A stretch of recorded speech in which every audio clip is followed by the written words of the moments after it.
et le chef de l'État va prononcer son discours. Et c'est durant la cérémonie de l'année dernière également que Bassirou Diomaye Faye avait décrété la journée du tirailleur le 1er décembre de chaque année pour que ça soit un moment de réflexion nationale et de reconnaissance collective. Le discours du chef de l'État que nous écoutons et on se retrouve juste après.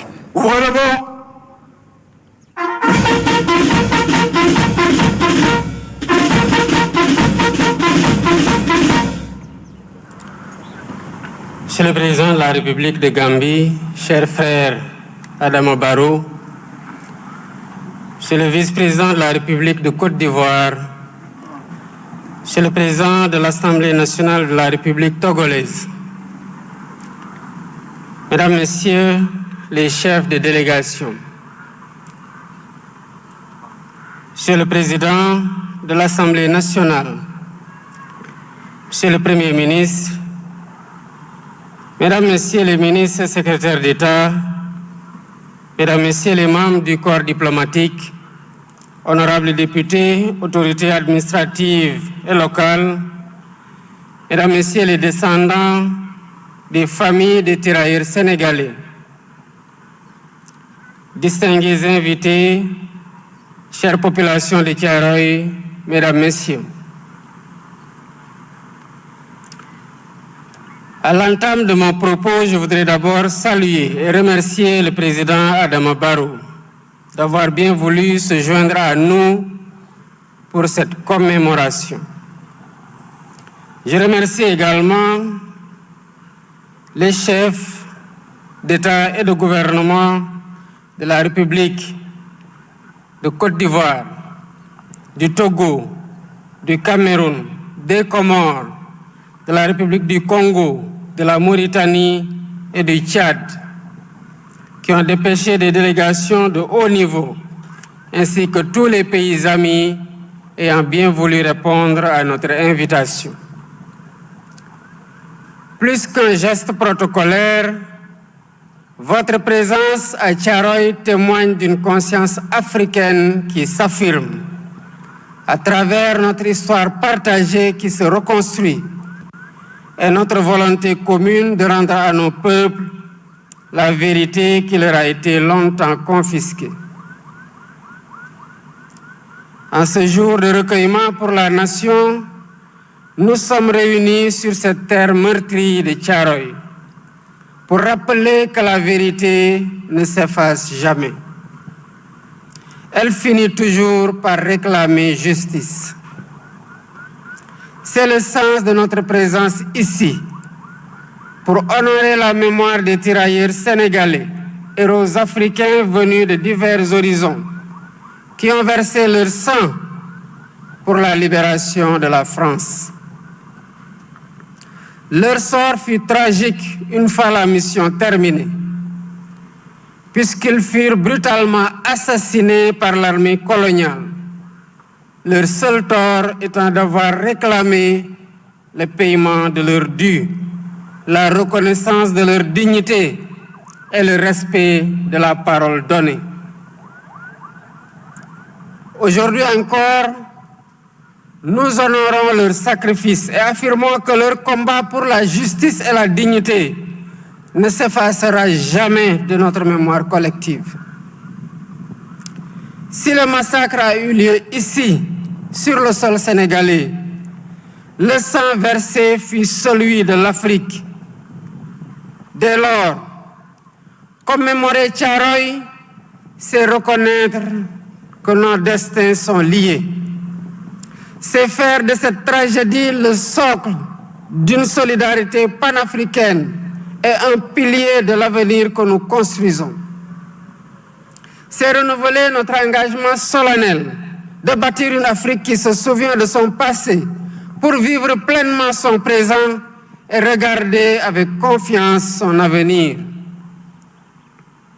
Je rends un hommage appuyé au comité de commémoration, aux historiens, chercheurs et artistes, aux associations et à toutes celles et ceux qui ont œuvré, souvent dans l'ombre, parfois contre des résistances, pour rouvrir ce dossier longtemps verrouillé.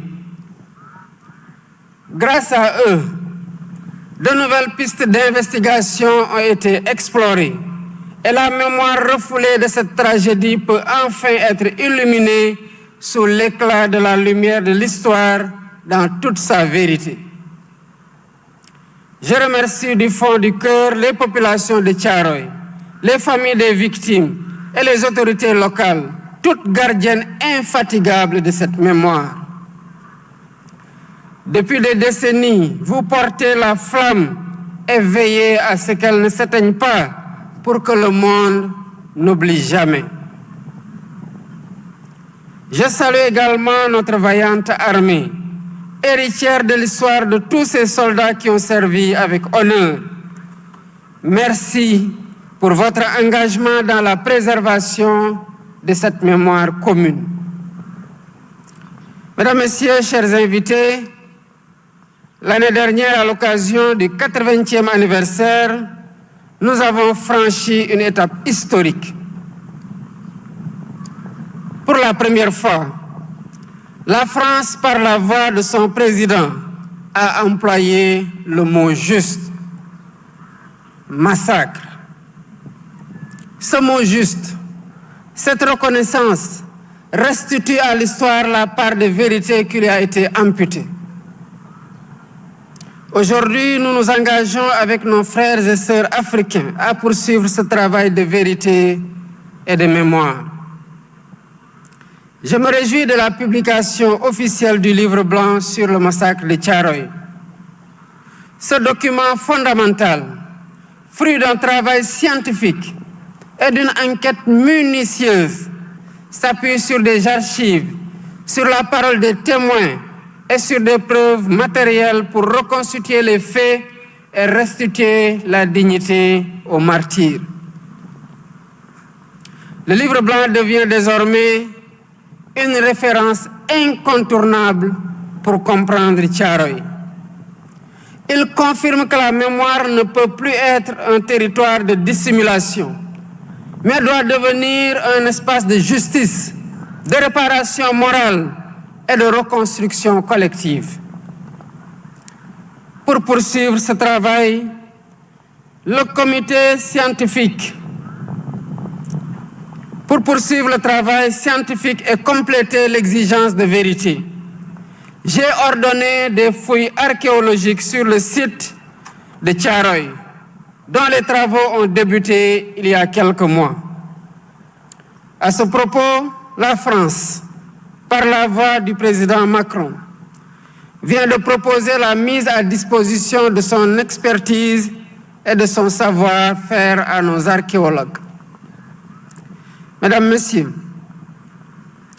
pour que cette vérité soit visible, pour qu'elle habite notre espace autant que nos consciences, il sera érigé une stèle commémorative du massacre de Thiaroye entre le camp et le cimetière, afin de réunir les deux lieux de vérité.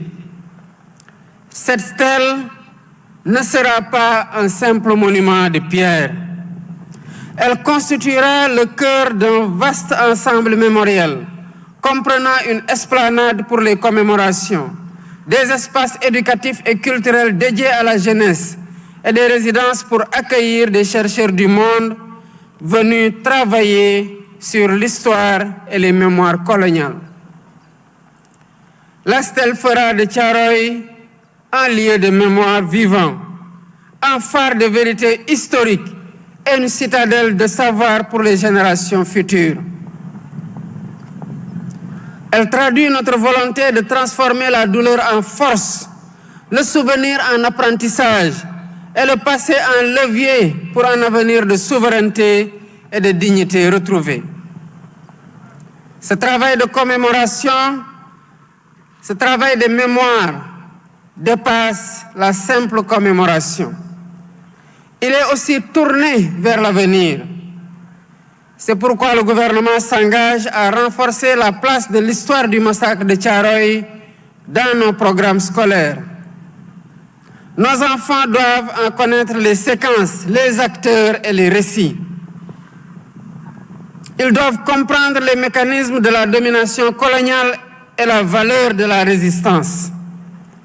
Cette transmission est le fondement même de notre conscience nationale, de notre citoyenneté et de notre engagement panafricain. Thiaroye n'est pas qu'un fait historique, c'est tout un symbole. Symbole de la violence du système colonial, mais aussi symbole de la résistance africaine et de notre soif irrépressible de liberté et de souveraineté. La dignité n'a pas de prix.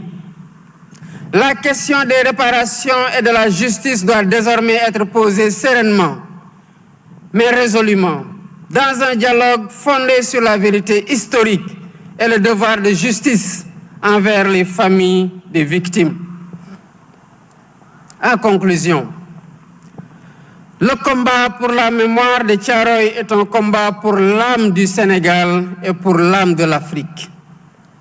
Un combat pour que plus jamais un peuple ne soit nié dans son histoire, dans sa dignité et dans son droit même à exister librement. Pour ma part, je ne ménagerai aucun effort dans ce sens, afin que la mémoire de nos martyrs continue de vivre dans notre mémoire collective et celle des générations futures.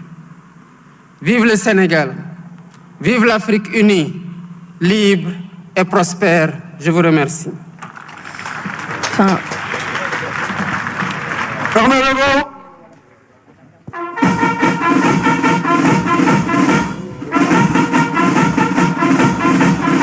Présentez. À l'instant.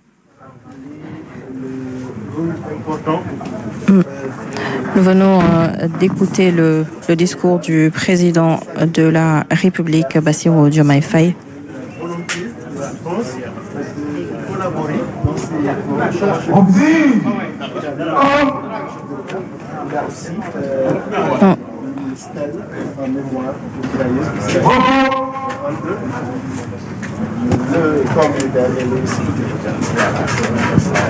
Le